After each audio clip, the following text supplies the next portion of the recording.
Um, but speaking of which, we can kind of transition over here now into our dark horse contender picks out of the AFC and NFC, because we're nearing the halfway point of the season here, so we kind of have a better feel for who is who and what's what in the league. So yeah, as we were just saying, my AFC dark horse contender this year is the Colts.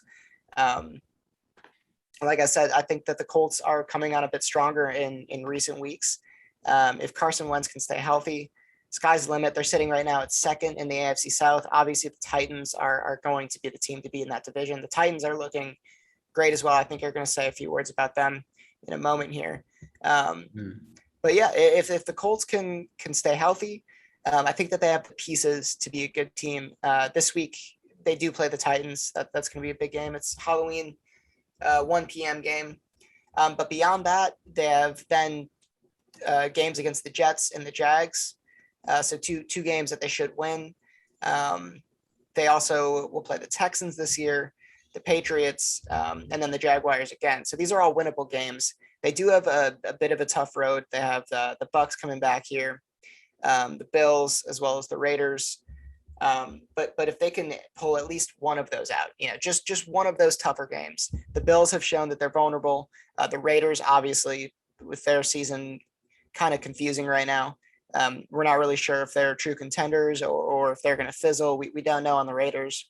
So I think if they can win one of those games where they're going to be projected to lose, then they've got a shot in the AFC for at least a wild card spot. And if they get in the playoffs, they're going to be a tough out. So that's my AFC dark horse candidate, the Indianapolis Colts. Great. So for my AFC dark horse, I'm going to go with the Tennessee Titans. The Tennessee Titans have come on very strong recently, with a 27-3 rout of the Chiefs this past week. And so I think sort of all the pieces are there for the Chiefs. They've got arguably the best running back in the league, Derrick Henry, who's been very dominant these past couple seasons, and they've got Ryan Tannehill, who seems to be a pretty solid quarterback there down in Tennessee. He's one of those quarterbacks that wasn't too great in Miami, but he seems to be doing pretty well in Tennessee, or at least pretty well at handing it off to Derrick Henry and letting him do all the work. But he's still a great quarterback. Someone's gotta throw it to AJ Brown. So don't forget about Julio out there too. Yeah, Julio is he's sort of like Carson Wentz. I feel I'm not still not too big on Carson Wentz, and same with Julio. He's sort of not sort of the same from injury. Julio hasn't really done that well this year, but still he has the potential to have some big games. I view Julio Jones as kind of the LeBron James during the regular season type player. I think that he's making some business decisions right now, and come the end of the season here, you can't count Julio Jones out. I think the Titans are going to be. I think the Titans are going to be a phenomenal team towards the end of the season here. Probably a sneaky Super Bowl pick as we move on in the season, for sure. I like that pick. Yeah, and it really helps they're in a very weak division in the AFC South. It does. Yeah, everybody else in the AFC South right now is just terrible. It's just the Titans are like miles ahead of everybody else in their division. So the Titans, looking like a very, very strong team. The Chiefs haven't been that great of a team, this season anyway, but the extent to how the Titans blew out the Chiefs was a good sign to really how great of a team they are. And so are you gonna do your NFC prediction now? Yeah, Dark we can horse? move on to that one. Yeah. So out of the NFC, this was a tougher one, but I landed on the Saints here. Okay. All right. Some And Jameis Winston action, eh? yeah. So part of the my reasoning behind that was that the Saints offensive line, I'm hoping that, so my caveat here is if the Saints offensive line can improve, and improve consistency wise, I think that Jameis Winston is the guy that can get it done. I saw a stat, I don't remember the exact numbers, but Jameis Winston is the number one QB with a clean pocket this year in terms of passer rating. So Interesting. if they can keep him upright and not on the ground, and they can give him time to work, then I think the Saints will be just fine. And they've had some bad losses this year. They lost to the Giants. They lost to the Panthers bad. But they also had the big win in week 1 against the Packers, which may or may not have been a fluke. We don't know. They beat Washington, who has a good defensive front. They beat the Seahawks. Of course, that game was also not a great game to watch. And really, it didn't look like a great game played as well. The Seahawks obviously were without Russell Wilson that game. So it was a game that they should have won. But nonetheless, I think that the Saints, with their schedule going forward, they do have a few tough games. The Bucks, the Titans, the Bills, the Cowboys are in there too. But beyond that, there's a lot of winnable games on their schedule. And if they, like I said, with the Colts, if they can pull out a win in at least one of these games where they will definitely be an underdog, then I think that they definitely have a chance. And if they make the playoffs, anything's possible in the playoffs. And I think that they could be the team. I think people, because of Jameis Winston's past with the Bucks, his inconsistencies there, I think that they're real quick to write him off. Right after week 1, it was like, okay, Jameis is the dude. Like this is his comeback tour campaign type deal. But then after they sputtered in weeks 2 through just this past week, people were quick to jump off that bandwagon. They're quick to be like, well, nope, he's the same, excuse me, the same Jameis Winston that we saw in Tampa. But the numbers don't lie. And when he's had a clean pocket, he's been the best quarterback in the league in terms of passer rating, that is. So yeah, it's going to come down to their offensive line play. If they can keep him upright, their defenses look good.